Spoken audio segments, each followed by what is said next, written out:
up, guys? We're back here in the dumpster, back for another podcast. It's been a little bit, and kind of getting some nicer weather.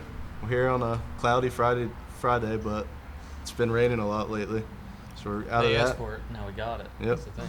So here we are with Mike, Laurie, and Nate from Axel Mechanical. These guys, Nate's always rolling in his van, bringing his scrap. So you guys kind of want to introduce yourself, let us know what your company's all about.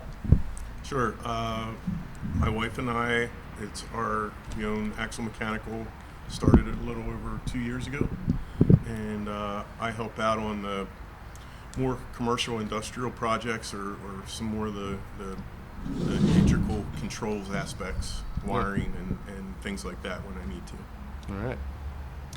I'm Laurie, and I'm Nate's mom. And I started out as a nurse for many years, and I actually was your nurse at elementary school. However, as time went on, then COVID hit, I changed jobs, started working with my husband at his job. Obviously, this isn't his full-time job. Right. So started working for his company, and after 2 years, after I gave up my whole career where I was working at a medical facility, my job was eliminated along with a bunch of others in this company. So here I was at 50 years old thinking, what am I going to do with my life? Yeah. Nate had worked for a couple other companies. He came from the ground up. He learned everything hands-on. No schooling at all. Learned a lot of stuff from Mike for HVAC, and then he had some really good plumbing mentors. And he came to me and he said, I'm at a crossroads, and he said, I'm really kind of tired of working for somebody else and making money for somebody else. We can do this. And I'm like, what do I have to lose? So that's how Axel Mechanical came about, and my grandson, Nate's son, is named Axel, hence the name. Right. I was just about to ask that. Where did you come up with the...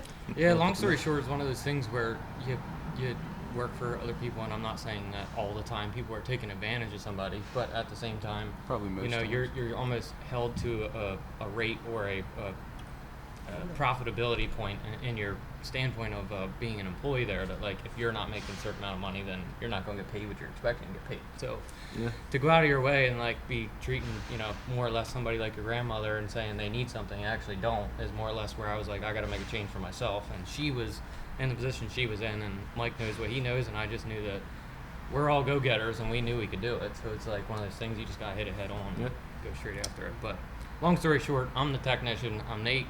I enjoyed doing plumbing, HVAC, and I just like hands-on stuff.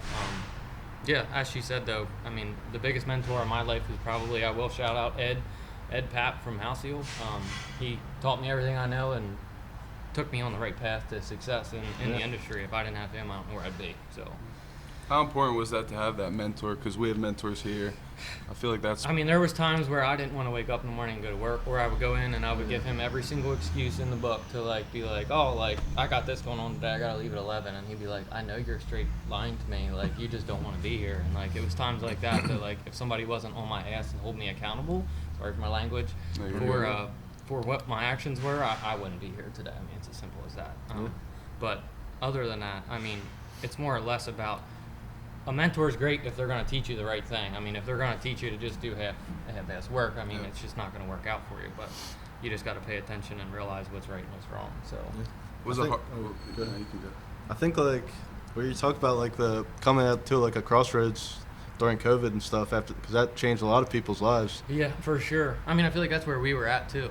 I was working for another local company at the time, and we were all in the stand route of nobody wanted to really spend money. We were slow, and I wasn't getting nearly what I wanted, pay wise, or the hours more or less. And then that's when we kind of came together and said, let's get a business plan together and see what we can do. So, and that was I'm sure that's a big risk. Yeah, especially in the middle. I mean, people already didn't want to spend money, let alone try and start a business. I feel like it was tough. So how important was that to just kind of just go for it? Well, it was scary, and it's still scary. Yep. It can take a couple years to really start feeling like you can breathe a little bit. And we had an excellent first year. Right now we're in between cooling and heating season, so it's kind of I think everybody a in bit the slow, industry but I runs think into that. I think industry wide this is a time where it gets a little bit slow. So our plumbing services have, increased here in the last couple of weeks. So it's always something. That's the fortunate thing about Axel Mechanical is that we Very are versatile on multiple we can things. do multiple things. It's like it's odd because certain times like well pumps or water heaters, it just seems like you ask any plumber, it almost comes in phases where like you'll get, you probably see it and you see me here and here, like I'll come in with 3 water heaters at a time and then like I won't get a water heater for 6 months, or I'll get 4 well pumps in 3 months, and then it's just weird how stuff happens. So, but I agree with her. I just think that the future of the industry is going in such a crazy direction where everything is changing by the day, and the tools and stuff you need to accommodate certain projects is like very risky because, like you said, you're putting all kinds of money and stuff in it. You just don't know the return until you get there. So, Well, it was like you mentioned before we started here about sods trying to separate themselves and be different than other scrap yards. I think that's our approach, but it's awful hard to do in a price-driven world. And a lot of one-man guys in a white van, undercutting quality, and that's very difficult. Yeah, I know. To compete with. I'm sure definitely for your guys' industry too. It's hard for I know we had this set up a couple times. Yeah, I know. That's what I mean. It's just you're like I have this going on. Have this big job came in. Can we reschedule? And we really understand that. We thank you guys for coming on. We definitely understand that. That's why I always tell Dan every time I see him is like, just as you ask us about risk about this is the same way I always tell him. Like he's sitting here paying you guys every day to do this, and I'm sure it's not making him much money, but it's the risk that it's going to expose him to more people, more consumers, more customers, and that's what matters. It's really setting you guys off. Yeah, it's definitely a risk. When we go, like, we were in Baltimore last night, the Israel Oyster Roast, and that, when we go places like that, we've been to Nashville, Louisville, we really can see, like, the outreach, because, we don't know exactly who's watching this, but we've had people, like, we were walking in Nashville, I'll never forget, and this guy stopped us from Arizona. He was like, "Are you the dumpster guys?" Like, it's just crazy. Like, we might not have business in Arizona, but you never know who people know, who their connections are. That's a big part. I wanted to ask, how'd you get so good at, like, because you said there was no schooling. We don't have any schooling. My pap, before he retired, he owned a Mark Seibert. I'm sure you guys know. He owned a plumbing company. I would help him carry out the water heaters, and I regret it because I didn't learn much. I just hated carrying these water heaters out. And I won't ever say I'm the best of anything. I want to be the best at something one day, but more or less, like, I just liked being physically hands-on.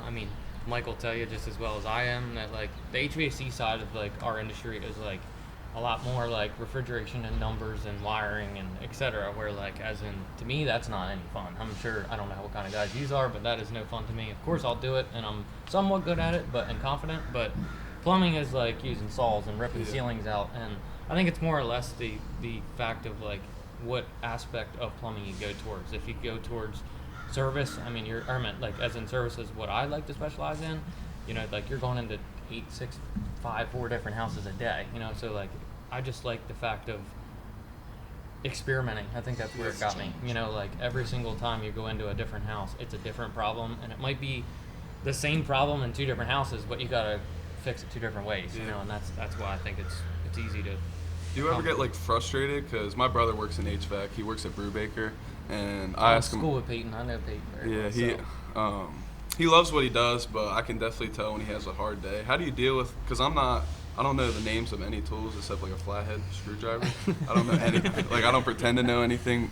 So, like, do you ever get headaches of, like, because I'm sure you'll go in and you might have done this job 50 times, the same thing, but. She'll probably answer this question better because as a 3-man operation, I guess you want to consider it, Mike not being there all the time, and it's tough sometimes where, as you just said, you don't like ripping water heaters out, but I can't rely on my older mother to take care of ripping a water heater out with me. So sometimes it is very frustrating trying to accommodate a situation being a one-man show where you're like, I just need an extra set of hands, or even somebody to look at you and say, dude, just step back and, like, maybe if you put this here or here and put it together, it'll work out differently. But I think there's all the time. I just came here 5 minutes ago from a job that's, like, ripping a ceiling out and then a ceiling above it, and then you got to figure out how to get 6 feet of pipe in between 12-inch joists. So you got to thread all kinds of little tiny pieces together and then couple them all together in between. it's not. It can be fun, but usually it's not.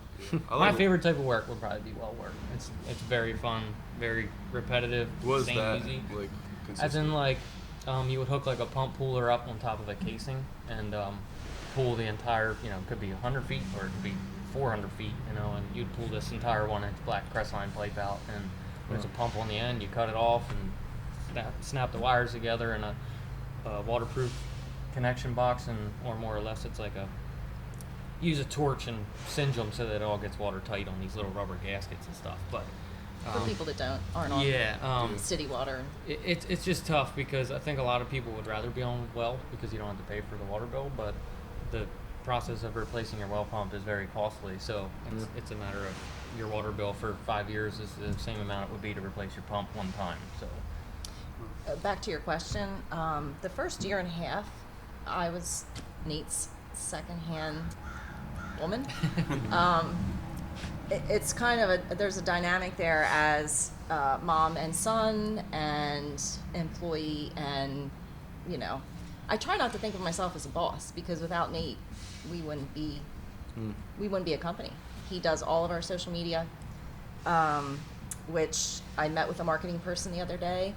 Of course, he's trying to have us, sign up for some assistance for our website and how to get more Google reviews and that kind of thing.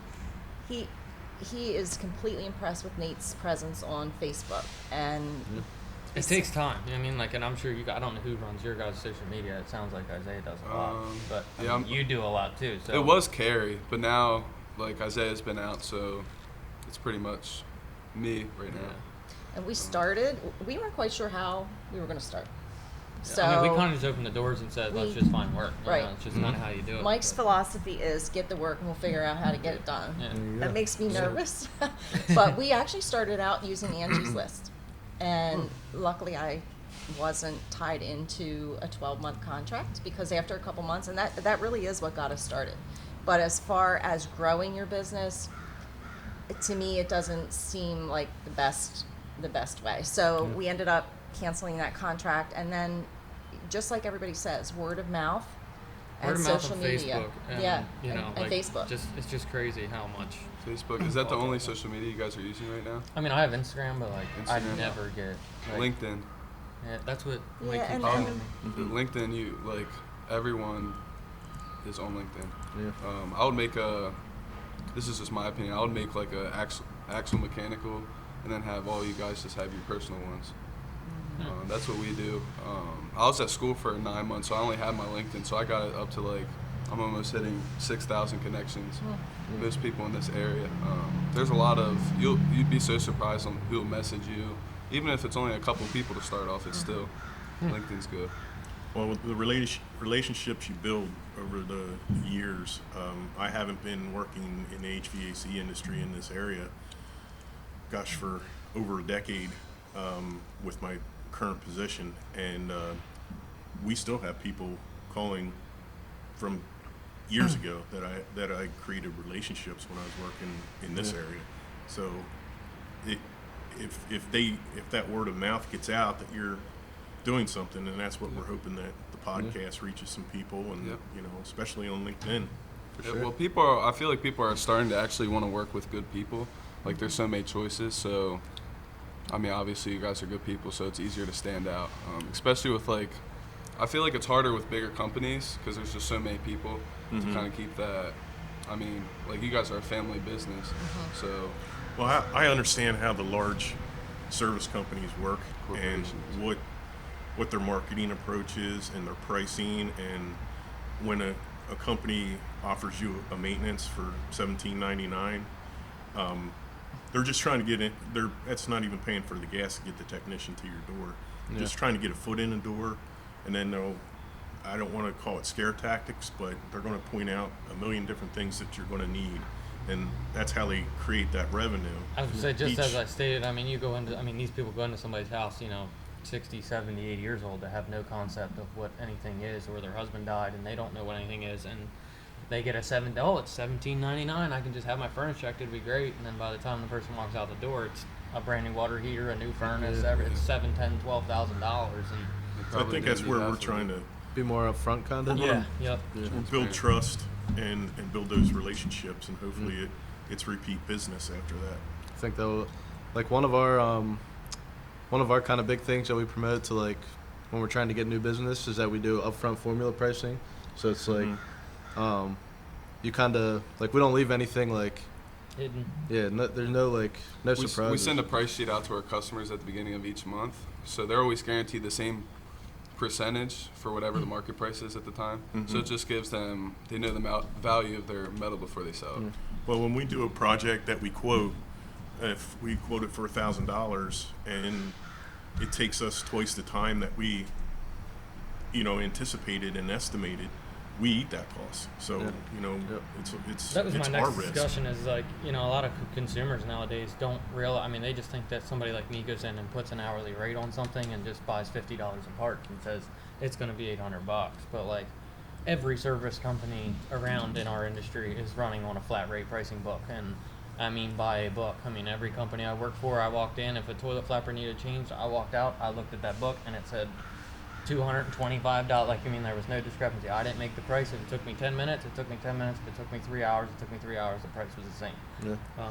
I think a lot of consumers have a hard time with that because sometimes it'll take somebody like me that it took 5 years to be able to do that job in 3 minutes or 20 minutes or an hour, and I'm making money on it, that other people get really irritated because they're like, how does it cost this much? But just as he stated, if I would accidentally nick a water line and I got to repair it, it's still the same cost as if I took an hour, So we run into that a lot where people are like, we just want an hourly rate. Well, it's, every job's a differently hourly rate depending on what the situation is. So when you see the service trucks all sitting at Sheetz and Turkey Hill for lunch and, half an hour here, half an hour there, those guys are, either On on the hourly clock or charging the customer, where we want to have Nate billable all day long and going from project to project. So that's what we're trying to build, and we're doing a pretty good job of it. And just for instance, if Nate's there for 1 hour, we're not going to bill, or say he's there for 15 minutes. We can't just bill for 15 minutes. Yeah. You have to factor in all the things that it takes to the run a gas, business. my time to get there. So then somebody will say, well, you're only here a half an hour. How can you charge $300? That must mean you're charging $250 an hour. Yeah. Well, no, that's not what it means. You have to. People sometimes just don't understand. They just don't understand. Plus Maybe we have like- an inventory on the truck. Yeah. Where if Nate goes to a customer, does the diagnosis, finds out the issue, and he has a part on the truck, well, that keeps him from running to the supply house and then running back and charging that road time. So that's why the flat rate pricing is beneficial to us and to the customer. Yeah, well, people I feel like no one really thinks about the cost of anything. Like, I'm sure anyone can look at this business and be like, wow, they're making insane money, but no one thinks about the trucking, all the things that go wrong with the just truck. as he stated to us with DOT Stop Mason, if one, like as me working, I once worked in that field of working on semis and stuff and realized how hard DOT is on that stuff. And there could be a brake chamber off by an inch or 2 inches and it could cost, sods $1,500 or $2,000 fine just for having that brake off. But, people don't understand. And to put Nate in a truck, fuel is $4 a gallon now, and it's you just costly. keep going. And it's just to expand on that. When you have your own business, and you say Nate had his own business and he had no other employees, there's no requirement to carry workers' compensation if you are the owner of the company. Yeah. But the minute you get an employee, which I never ran a business before, I had no idea what it costs to have one employee, and I can't imagine having 100 between payroll taxes and insurance, just everything. I always tell everybody if they ask me, everybody always asks me how I do it or how we do it more or less, and I always tell somebody are you guys? They always say most common question I get is, how are you guys doing? Are you getting by? And I always say, yeah, we're getting by, and of course, money always comes up. It's always the topic of conversation. And I always tell people, if you're going to be an employee of yourself, if you're going to write a check for yourself for $25 an hour, it's more like $31 to $32 an hour after payroll taxes come out. It's that drastic of a change. Or more. Yeah, I was going to say. So I'm sure the insurance requirements to run a scrapyard are Insane. pretty steep. Yeah. So yeah, I was gonna go on to that. So you're not? Are you guys looking to get any employees, or just kind of see how much you grow? Our goal was, at least my goal, and we've talked about this when we started this company. Nate was in the process of buying a house, so he needed a steady income. And when you try to buy a house and you just start a company, you need sometimes like 3 years of profit and loss statements and all this kind of stuff. He wasn't in a position to do that at the time because he needed a mortgage. So he just needed a steady income and a paycheck to show a mortgage company. So, our goal at some point is that Nate and Axel, my grandson, maybe can, take over someday and we can go to Florida.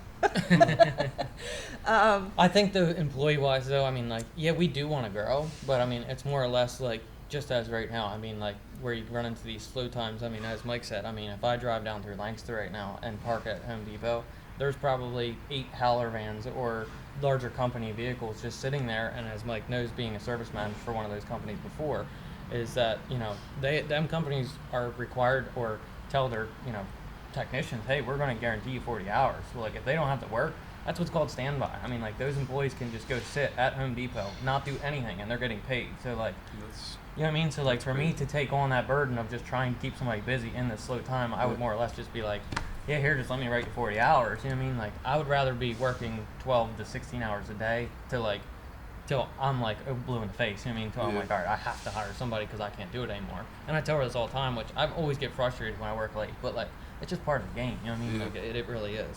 I mean, I want to own a business one day. I obviously don't yet, but I mean, we run into that here. We could have, this is a 25-acre yard, and we have 10 people. They always say like 15, but we really have 10 people running the yard. Like, it's hard. We lost people, and we're still getting the same amount done, but there'll be times where we're busy and we might need people. But like days like today, we don't need this many people, so it's hard to kind of find the. There's no happy medium sometimes. I mean, it's just no. I mean, I can only imagine. He's like, yeah, I could hire somebody, but by next week, you should be standing around doing nothing again. That's pretty much, we talk about it every day. So. And I'm sure good people that when the time comes, you guys do need people. It's not going to be hard. Yeah, we need to have smart crews. It's hard to find qualified technicians because I know Nate's skill set, and if we hire somebody, one bad review can sink your company. So we have to trust that somebody that comes in for an interview when the time comes, that they can actually do what they say they can do. So reputation is everything. I just don't want to feel like I have to have a leash on somebody. You know what I mean? More or less, I've worked around enough people in the industry and for four different companies now that, like, it's just a matter of, like, I've seen the worst of the worst. People stealing refrigerant, people going in with fittings, people taking copper, they're driving their van to the gas station midday. I mean, Mike will say it all the time. I mean, it's just, people don't care. I mean, they don't.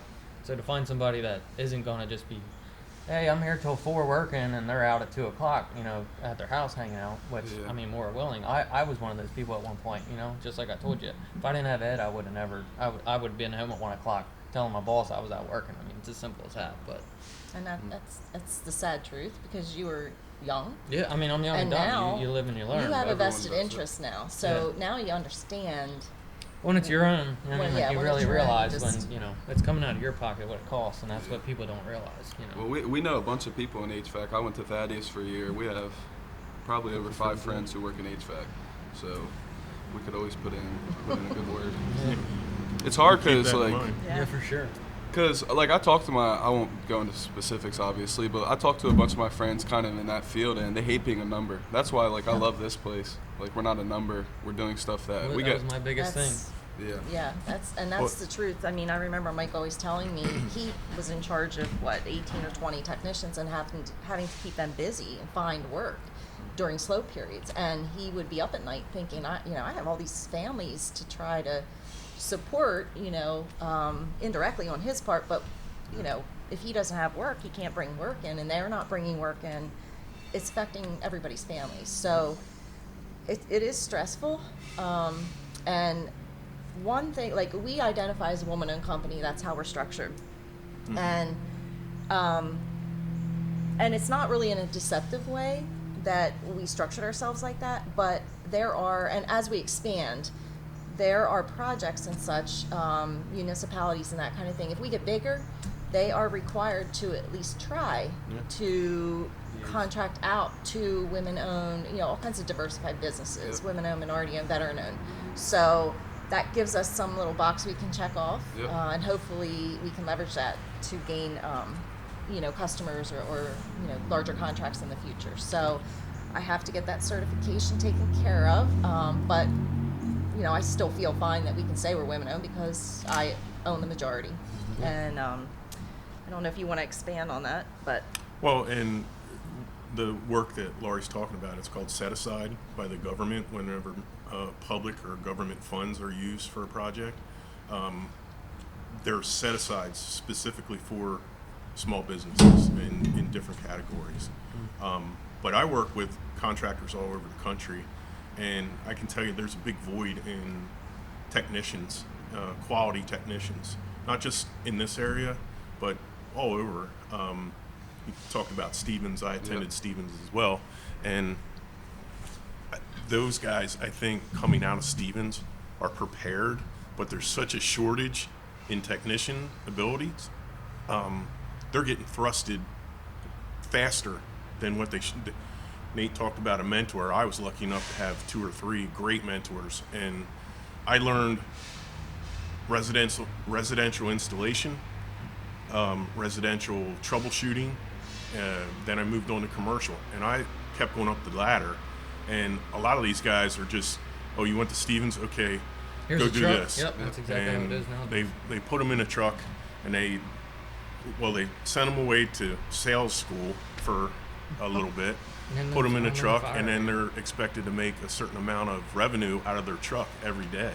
And we're taking a different approach. We're trying to build our customer base by trust and I think that explains quality. the employees things a little bit better too. Is the fact of like when you're working as a company like that, where you're sales driven and you just put people in a sales class and put them in the door.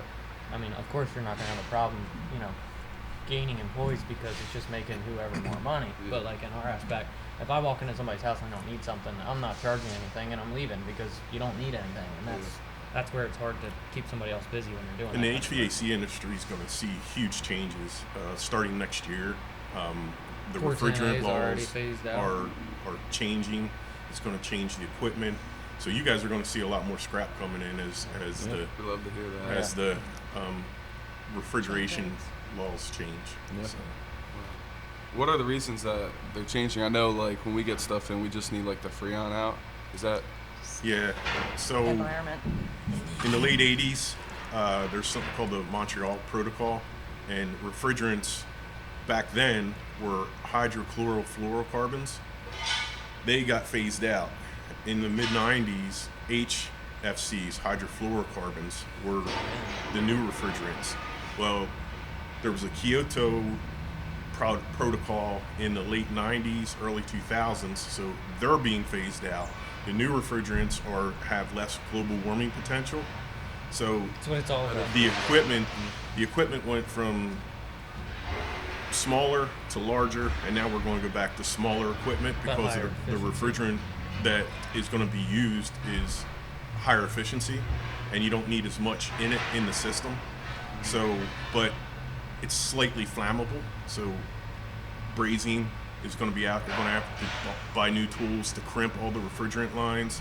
So there's a lot of big changes coming, and it's scary because Nate and I saw some R22 systems that are still in existence, and they're 25, 30 years old, and they already missed one generation, so they're going to have to skip all the way to the next generation. So, which means the line set, which is the copper refrigerant lines connecting the outdoor and the indoor unit, that's all going to have to be replaced as well, probably. Wow. So, Sounds expensive. Sounds like you guys will be getting a lot of scrap. Yeah. It sounds like Well, the pros, of course, are trying to reduce the global warming and higher efficiency. Of course, the cons are that equipment's going to be more expensive, and inventory. I think in the beginning, I don't Very think scarce. they don't have all this ironed out yet. So, like everything, they implement all these policies and rules and laws. I mean, and you say that, and I think the scariest thing that me and her have witnessed is, I mean, I've been in 2 meetings. She's been in one with our distributor that has had somebody come in from Daikin Global, who supplies all our units. Is Daikin? That's the global company, and he came into a meeting that we were just in 6 months ago and told us that the government by 2035 is trying to be fully electric. everything. I mean, no more gas furnaces, nothing. And I mean, Mike will probably say he works in the solar / whatever field you want to consider. I'm sure they produce energy of some kind. Yeah, And energy performance. Yeah, and I mean, I just think that our grid is gonna. I mean, there's no way our grid's gonna be able to take every single person in America on a heat pump system. Or What's gonna happen when it goes out? Like, We're going to have rolling blackouts like you already see in I just don't California and understand. Texas. to and put we're a already date on dealing it though, and say that everybody. I mean, you guys are ripping the streets up right now, putting new gas lines in, and you're trying to tell us that in 10 years that's all going to be useless and capped off. Like, In the- that in the bird was shut down Northeast- for 8 months, I think. that's what I mean. It's crazy.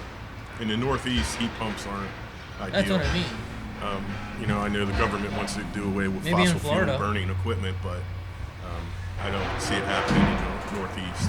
It's so quick. I feel like they want to make these changes, but the people who want these changes don't even know what goes into it. Like, for instance, recycled materials. If you would process every single piece of copper that's above ground right now, we're still at, like, I forget what Dan said, a big loss, huge loss. And they want all this new buildings, new stuff, but like we don't even mine. They're mining in other countries, so it's just, I don't know, the policies and all the rules, they change so quick. And Well, I mean, it's just like about the electric thing. I mean, you hear this train out here moving right now. You think that thing's ever going to be able to move that efficiently under battery power? I mean, it's just, we have to run it 8 hours a day. So That's what I mean. You'd have are we to gonna charge stop it and charge it over every lunch 4 for 30 hours or minutes? every 2 hours. You'd have to charge the thing. And everything in this country, I mean, the shipping industry goes by tractor trailers. Can you imagine a diesel truck no longer being diesel and it's battery powered? I mean, that's the thing. I It- mean, they can say it's- gasoline or anything, but diesel works twice as hard for half the fuel. I mean, works half as hard for twice the power. You know what I mean? That's just how it All the work works. they're doing to go to electric, like for these cars and stuff, like all the materials that they're getting is coming from diesel machines. Right. Like, so you want to get rid of. In order to make electricity, you It's have easy. to have fossil fuels. Yeah. So I don't know. I just feel like we Sorry, we went off topic. but we No, go no, from no. here to here and not in the middle. Everything seems to be cyclical. When I started in the industry, we were ripping electric boilers out and putting gas-fired boilers in. Now we're ripping gas-fired boilers out and Putting electric in. Yeah, It's- it's So interesting. Yeah. it's been. I think we're just such a knee-jerk reaction society. Yeah, Right. and it's We also like some of it kind of contradicts it. So like they want to get us all driving electric vehicles or whatever, and they say that by a certain year too. Like they want us all to drive electric, but they can't. Like we know for our industry, they can't figure out how to recycle the batteries, like in a Tesla battery or like. I mean, look at it's the whole bottom of the car. Where, Yeah. where are you guys going to put all them around here? You're going to need 3 times the scrapyard to take care of all Well, the batteries. I mean, What's going to end up happening? They're going to dig a big hole somewhere and throw them all in and Yeah. cover it up, which is Yeah, so it's like they it's defeatist kind of. yeah they think like attitude. electric's gonna be better for us, but then if it can't be recycled, it's gonna go into the landfill. And it's just like it is interesting to talk about that stuff. Yeah. One thing I wanted to bring up, and I don't know if you two can chime in on this, being that heating season is coming. Can you discuss so that if there's any customers or anybody that calls and says, like they do, my heat's not keeping up. It's so cold in here. It must not be working. Well, when you mentioned about heat pumps not being ideal here in the north, when should a customer, because then we go out and there's really nothing wrong. I mean, It's that's the just thing super is like cold and their everybody, I'm system sure can't you've keep heard the up. thing of the SEER, S-E-E-R, Seasonal Energy Efficiency Rating. A lot of people nowadays are like, oh, heat pumps, great. And like, yeah, for Florida or something where you're running 90% AC, you might just have to crack the heat on to take the chill off. But then you come around here, and if you don't have a 20 SEER heat pump, that can more or less heat to like negative 10 degrees, you're going to be sitting in your living room, and it's going to be reading 77 on, or 58 on your thermostat, and you're going to want it to 77 to get it warm, and it's not going to make it there. It's doing everything it possibly can because it's not efficient enough to be able to. The refrigerant can't get warm enough in the system to be able to accommodate what you're asking it to do.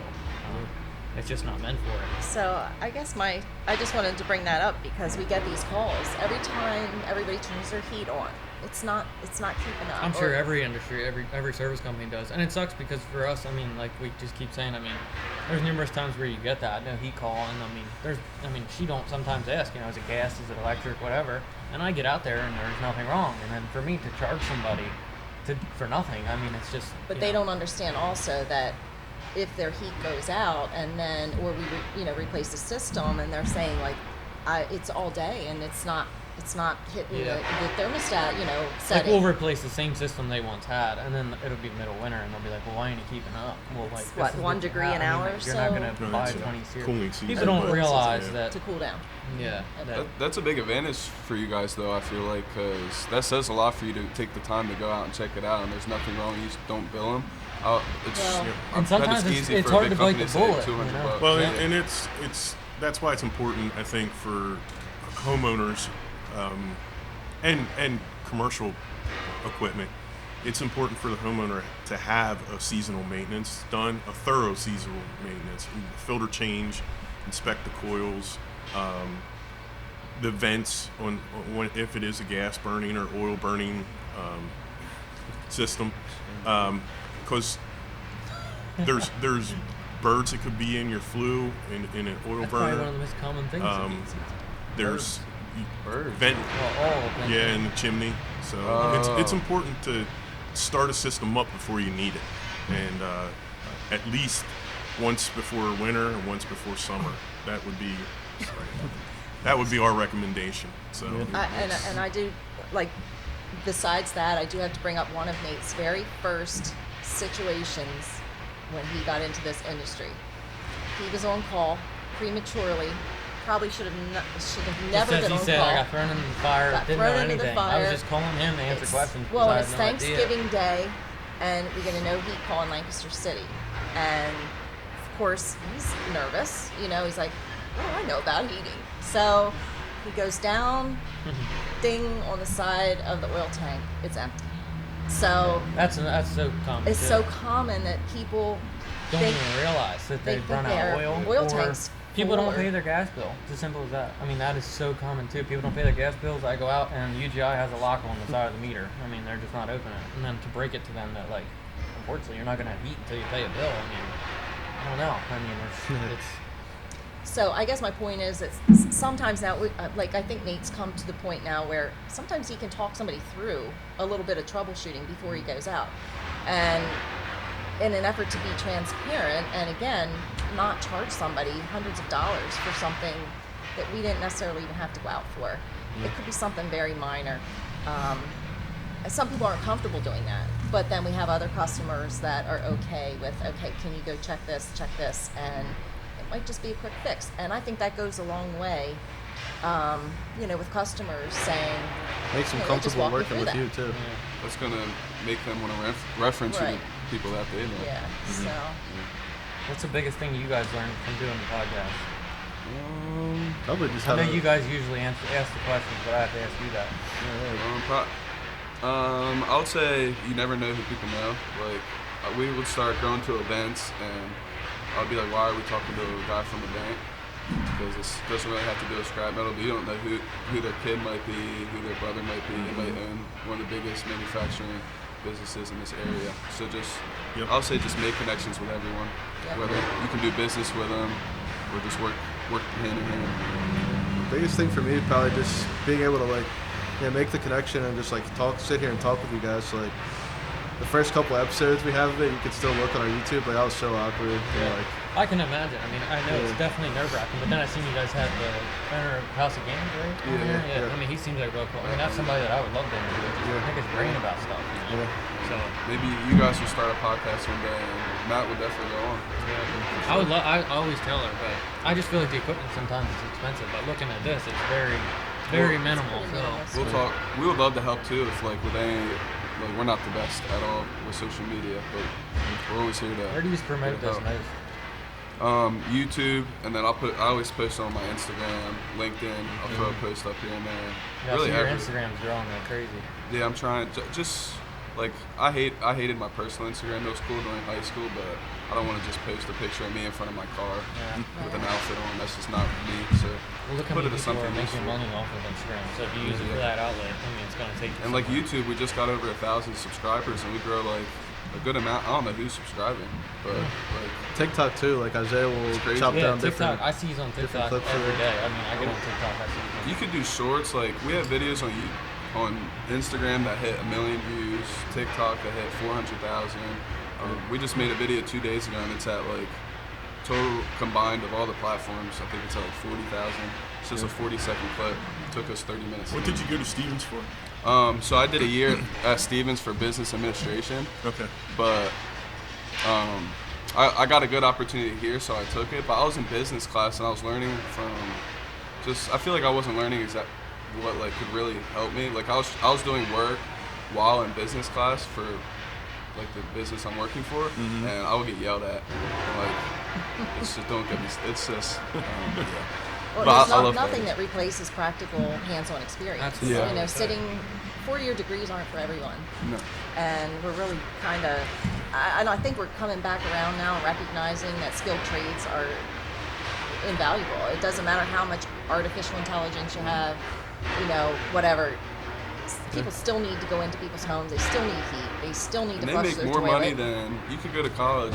Sure, you'll have fun for 4 years, but it's not gonna be fun paying $80,000 off Right. of that. It's kind of the same like how you guys came kind of like a crossroads during COVID. Like we graduated high school 2020, so like our last day of high school was March 11th, and we were out of there for the rest of the year. He was supposed to be my roommate, and Yeah. he made the good decision to not do it. I went to Widener first, but it was COVID to play football, and then I did Thaddeus.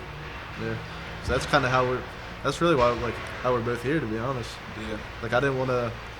I was planning to go down to Widener and just study like probably just do business administration, just kind of start with gen eds.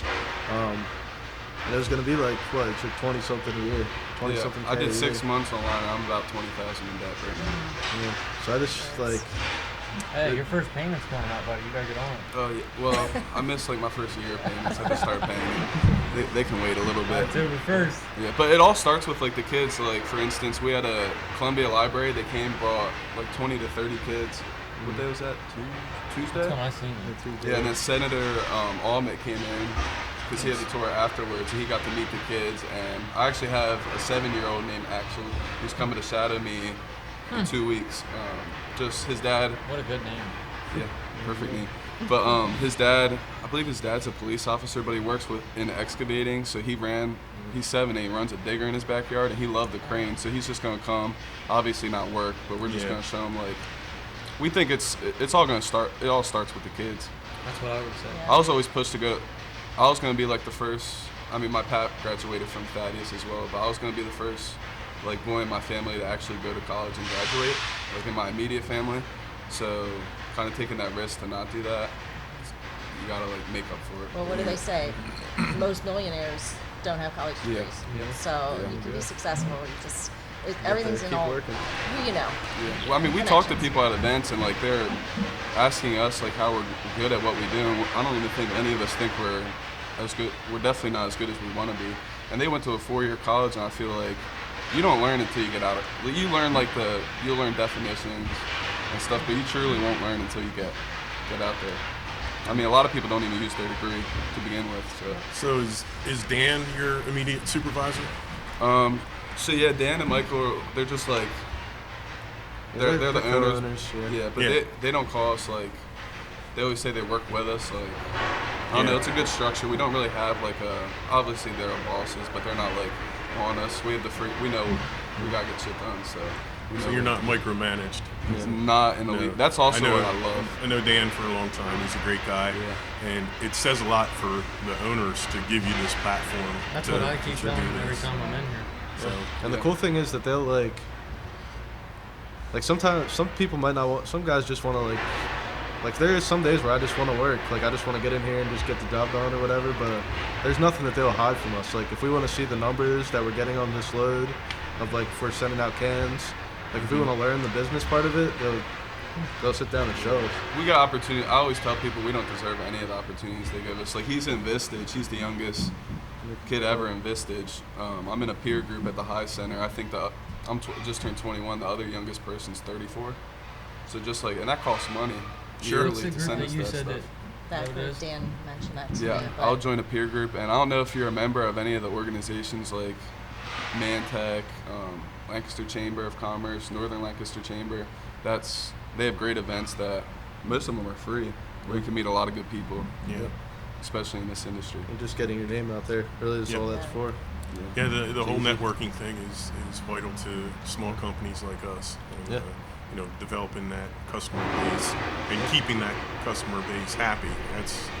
That's the most important thing for I've always been told, us. like, I don't know, I feel like Ed told me this. I'm not sure if he did. I hope he listens to this when it comes out. But I've always been told, I mean, she always says, like, I mean, she'll tell you, I mean, since I've been 10, dude, I've run up in her room and be like, I got an idea. Like, I want to go on Shark Tank. Like, it's always been a dream of mine, to be big. And, like, I've always been told, you guys always say, like, with the, taking a risk. But, like, I always live by a quote, and I don't know who said it, but fear is the false expectations appearing to be real. And like that like really hit me. It's like, if you're fearful about it, I mean, like, you're just expecting it to fail. You know what I mean? So like, if you don't look at it like it's gonna fail, look at it like it's gonna be the best thing that's ever happened Yeah, to you're you. kind of like So, speaking it into existence. So I don't know. I mean, that's just the You way I can't be feel about it. scared. I feel like if you treat, like, I'm the same way. My family always pushed me that I was going to be the kid to graduate college and like be It puts successful. some pressure on you then too. Yeah. A lot of pressure, but it motivates you because we can help the younger generation. I mean, you said you didn't go to school after high school. Mm-hmm. We did for a little bit, which it wasn't the best decision. How old is your boy, Axel? Two. Two? How is it having? I'm sure that's a big motivator. Yeah, every I mean, day. I'll tell anybody. I mean, every parent will always tell you, like, I don't know if you guys ever might have kids or might have them unexpectedly, but everybody always says you'll know when it's yours. Like, you'll understand when it's your own. But like, I mean, she laughs at me all the time because like I call her and like yell, bitch her out because like she'll be letting my kid jump on the couch and this and that, and I'm like, no, I can't get him to stop at home. And like, I always used to think I was funny. You know what I mean? But like now that my kid don't stop it, and I got to worry about him going to the emergency room, and like it's stressful, but it's by far the best thing to be stressful about. I mean, like, I've never been happier to have. I couldn't imagine my life without him. It's just like everybody always says. But How old were you when you had him? Because I want to be a young two, parent. It's 20, pretty frowned upon. 20, in this yeah, age. just turned 23, I think. Yeah. I always told I think that's the best decision, though. I mean, like, I mean, obviously it wasn't planned, but like, yeah. I wouldn't have it any other way because if you do it now, is the way I think about it is like, if Alex doesn't do it till he's 30 or 35, like, your kid's gonna be like at home playing Xbox or like this and that, and you're gonna be out enjoying yourself, and like his kid's gonna be at home screaming, and he's gonna say, "How did you do this?" But I definitely. I mean, I I'm not watched saying it go out and like, Yeah, well, I've make been it dating my happen, but girlfriend for over 3 years now, so obviously not right She's now. got some friends with kids too. Yeah, she does, and yeah, she does. One of Sure her does. best friends has a newborn, so that plays a big factor as well. But I always want, like, my parents when they were my age already had me and my older brother, so I like now that like they're obviously still my parents, I love them to death, but we're like friends as well. Like, we got fun together, and they're not so old. Like we moved to Catholic, where I transferred to Catholic, and I have friends that their parents were like older than my grandparents sometimes, or like just the same age. Yeah, I see that often walking into people's houses where I'm just like, is this your kid? Like, I like get confused. I'm trying to figure out what's who's and who, and I'm And I feel like it's a big gap. Like once you get, personally, I feel like if you're like 50, like it's gonna be harder to connect probably with a young. Well, we're older mean, parents I don't to have- Nate's sister, so I had her when I was 38. Oh, she plays basketball with my little cousin Alexandra. Oh, yeah. Yeah. Yeah, so we're older parents, but I don't feel my age. Some days, but most Well, you times I guys don't feel my aren't- age. You guys aren't old. I mean, like we've had friends that like, I swear we had a friend that, like, not making fun of it, but like we've had friends that like their parents are even like already in like walkers and like, Oh my. yeah, it's, I don't know. I just like Yeah. having young. She does. Her friends' parents are substantially younger than us, so, but we don't dwell on that. I like that a lot because you don't run out of energy. Like, Yeah. like she will text me and be like, "Oh my gosh," and you're like, "I can't. Like, there's no way." But like, I mean, I get that way too a lot. But at the same time, I can keep up with them. I mean, and I would not rather be any other way. So. I'm sure it's funny, like you said, you're kind of seeing him go through the stuff that I'm sure some of it's the same as when you were raising him. I'm sure when I was He's a blinking eye. He is a splitting image of him, behavior, and for the most part, appearance.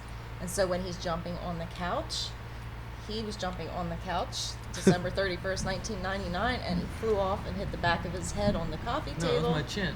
No, that was another time. And I had to take him for stitches. Yep. So when Axel jumps on the sofa, It's fun and games to her. I'm like, you're going to... All You're comes gonna- full circle. that's, my mom always says that goes I'm gonna around, have comes one around. just like me. Yep. Yeah. And I feel like I definitely am. It's gonna. Well, I'm sure that motivates you. Like, that's gotta Every be an day. easy motivator. I didn't even think every about day. that. You're working so hard and you have a 2-year-old. That's even like that's a whole. And like nother- she like sometimes gives me crap. Like I will tell her. I mean a lot of people.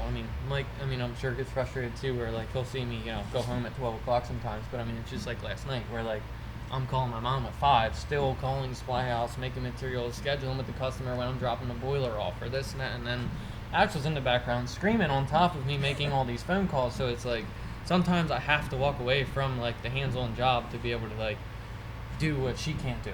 She can't call down at Joka and be like, "Hey, I need like 20 black iron fittings of this and that." Like she has no idea what she's talking about. So it does get frustrating with him in the background sometimes because, unfortunately, at this point, I'm a single parent, and I have a significant other, but it's not her child. So she works full-time job too. So it definitely makes it hard. When I get home at 12, he's there. I'm trying to make phone calls, and she's upstairs working. So we're trying to make it as quiet as possible, but. Make It's it all happen good. though. I think you guys know that too. I don't know if you probably realize that. Mike, my brother, everybody I know works from home. How many people you know work from home? Like I feel like that's My where mom, the public is my going. mom just started working from home this year. I feel like I it's think COVID Yeah. changed killed that it. a lot. There's nobody. You think about all these corporate companies that have huge business. For instance, Mike's company has a huge place in Harrisburg. I don't think he's ever stepped foot in an office that he has there. We shut it down over COVID. Yeah, so like they had that multiple, probably million square foot area and all these offices, and nobody even shows up. So all that money's just being wasted on these buildings. And Well, when you have a company like Sods, you have to it's be here. hard to create. Live Uh, here. Yeah. It's hard to create a workplace environment and a focus, a team focus. And obviously you guys have a platform to do some other things, and ownership provides you with learning tools and the ability to grow. And you can't do that if you, like the company I work for, all my coworkers are spread across the nation. So it's a little different, but we're on video conference calls morning to night, and so we can create that relationship. But it takes a special person to work from home. You got to be very disciplined. And That's what I always say. There's no way I could do it. I don't know about you guys. I like to have a couple beers here and there, but if I get frustrated and I work from home, I'd be like, yep, Miller Lite on the table, wouldn't even think about it twice. And I think it would progress into being something that it shouldn't be. So No, it's definitely. I feel like I've heard like a good amount of. I've heard good and bad things about working from home. I think it makes sense, like from a business standpoint. Sometimes, like that person, they could do the same thing they're doing at work, at home, and you don't like. I'm pretty sure you don't have to. I don't know if this is true, but like the insurance. Like if they're working That's from right. home, you don't have to pay for their insurance to be in the building. I'm not sure how that works. I'm not sure. I think I'm pretty sure I talked to someone where, like, you don't have to pay as much insurance for them to not be at the facility. So it makes sense from, like, a business standpoint. If you're on the phone all day and not really going to the shop, I'll probably But all that overhead, that's what I mean. Like, same with these banks. 90% of a bank is now at home. And it's like, why do they need these huge facilities? For no reason. We got something coming out this pipe over here. Oh no, I have to have you check it out. Yeah. hope not. But Well, we don't want to hold you up any longer, Yeah, and we- Nate has to go back to a job. And back on it. But we really appreciate this opportunity. Of course. And Thank you guys. We always We'll end it just- out just like. Yeah. We could just wrap it up? you have a job right now. 'Cause What's that? you have to go to a job right now. Nate no, I'm does. good. Yeah, In a couple minutes. yeah, It's fine. No, fine. we just usually wrap it up. You don't have to. It doesn't have to be a long answer, but we always ask, like, because we have a young crew. Just what advice would you give yourself when you were 20, or wish someone gave you when you were 21? So That's better for you too.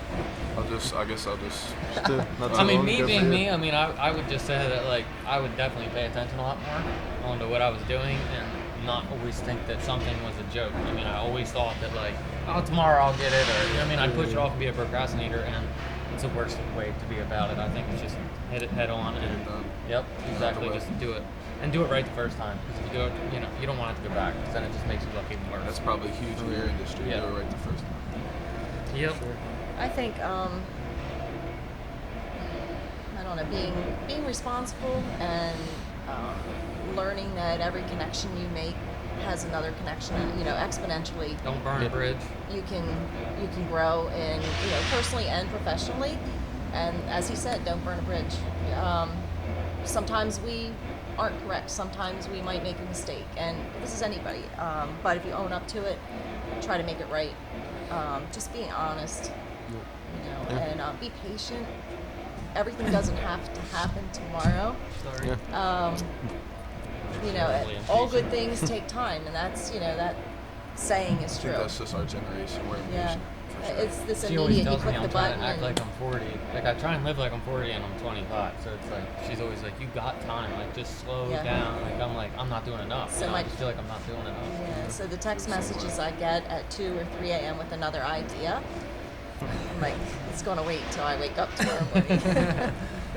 It's fine. Yeah, I think just be a sponge, learn everything you can, and like Laurie said, you're not going to start at the top. You know, it's a gradual process, and keep making the connections, because you never know.